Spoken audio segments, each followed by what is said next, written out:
Jobs in LoadCall are the loads that your drivers are doing, so a pickup and a drop-off location with a commodity that's being transported on behalf of a purchaser. So the jobs page right here is pretty useful because it shows all of those loads that have been completed by your drivers.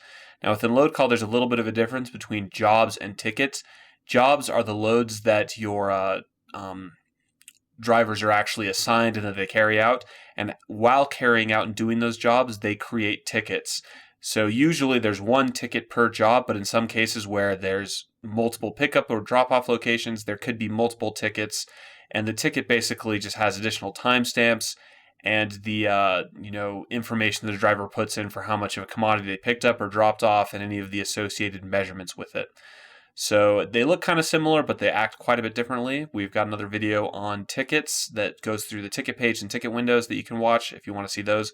But we're going to go ahead in this video and talk about this jobs page and how to go about using it to find loads or to edit loads as needed, which oftentimes takes place in a dispatch board, but this is a good way to go after the fact and kind of look at those and change them if needed.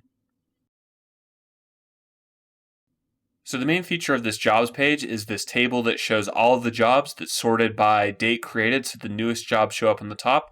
You'll see down here on the side, you can see the job number or ID number, the status. All of these blue ones have been completed. If it was green, it would be active. If it was red, it would have been kind of a rejected load. And the ability to kind of go through some of these pages here where we may see some other jobs, we may not. Looks like all of these have been completed in this test data set. We can also change the number of rows per page. If you want to see more loads at once, then you can come in and pull up a giant table of all of these jobs. And as you scroll through here, you can see that we have the purchaser, the pickup and drop-off locations, the producer, the cargo type, and then the driver that completed that load. Over here on the side, we have the ability to view or delete a load.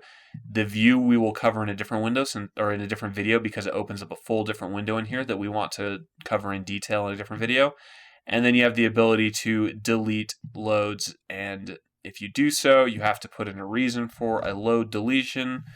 And if I do delete it, you'll see that it doesn't remove it from this page. Instead, it's grayed out with a line through it. So you can always come back in here and undelete them if they were accidentally deleted for whatever reason. So pretty straightforward to use. The other main thing up here at the top is the search and the advanced search. So if you're looking for a specific load, you can go ahead and do that. The search lets you search by either the BOL, which is this ID number, or a purchase order number. So if I know an exact BOL number, if I'm looking for load 128462, I can go ahead and search for it and pull it up and then gain access to, delete or view the load in here. If I instead, let me refresh the page really quick. If I don't know a specific job number, but I have a date range and some other information, then I can use the advanced search feature. So in here, I can put in a date range. I can say I want all of the ones that were at Red Cliff facility between the 17th and the 25th. And if I go ahead and search those, you can see I found my one search result with the ability to view and open up this load in here and kind of look at it. So if you know either the exact number, you can find it. If you know roughly when it was, and some of the other information tied to it, then you can kind of find it that way.